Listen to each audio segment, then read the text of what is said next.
Le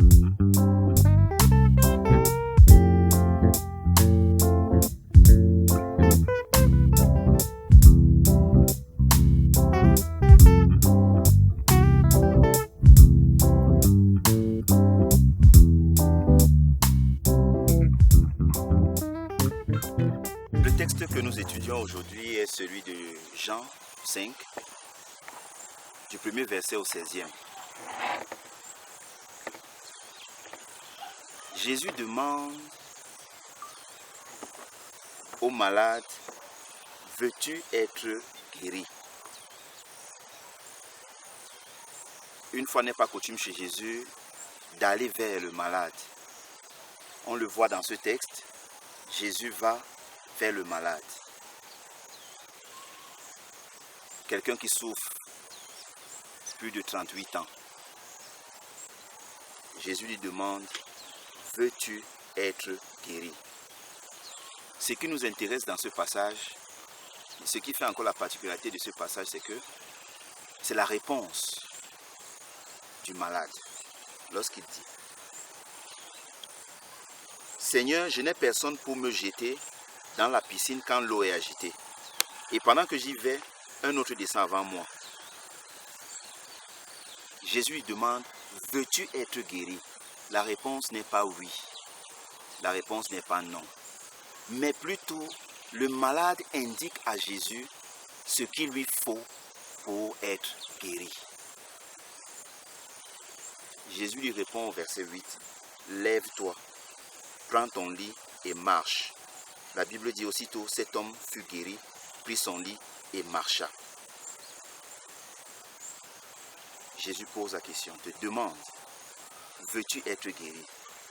Tu dis à Jésus ce qu'il te faut pour être guéri. Autrement dit, généralement, c'est notre attitude. Quand nous avons un souci, et quand nous sommes en train de prier, nous sommes devant Dieu, nous lui demandons quelque chose. Nous disons à Dieu, Seigneur, nous voulons ceci. Et lorsque Dieu nous répond, nous lui disons, non, ce n'est pas de cette réponse dont il s'agit. Nous suggérons des réponses à Dieu. 38 ans, ce malade a toujours été à cet endroit.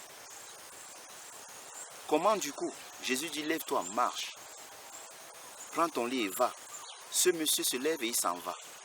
Sûrement, d'aucuns diront, ah, Jésus encore c'est le surnaturel.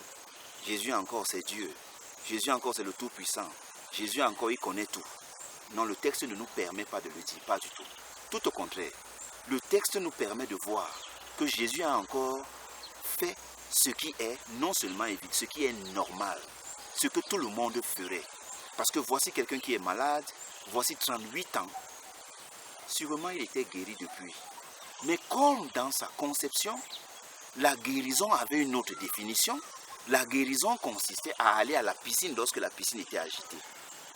Tant qu'il ne se jette pas dans la piscine qui est agitée en premier, selon lui, il n'est pas guéri. Voilà comment est-ce que nous nous comportons aujourd'hui.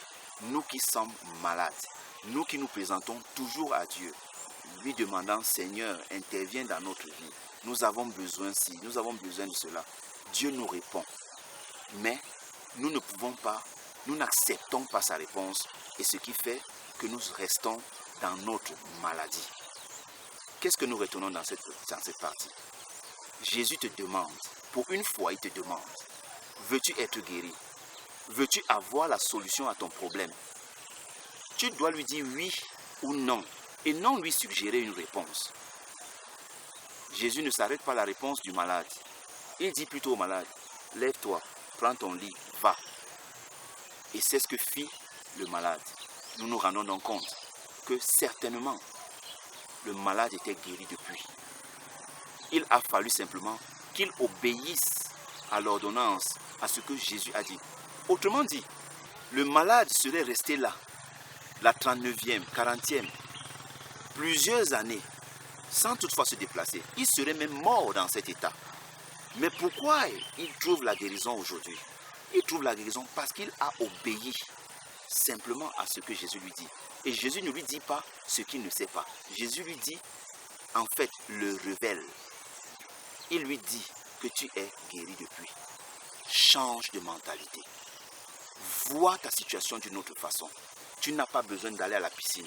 Parce que la tradition dit que pour être guéri, il faut aller à cette piscine. Mais moi je te dis, cette piscine n'est pas là où tu auras ta guérison. La tradition qu'on vous a toujours enseignée, ce n'est pas elle qui va te sauver. Moi je te dis aujourd'hui, lève-toi. Et le malade crut à la parole de Jésus et il a retrouvé sa guérison.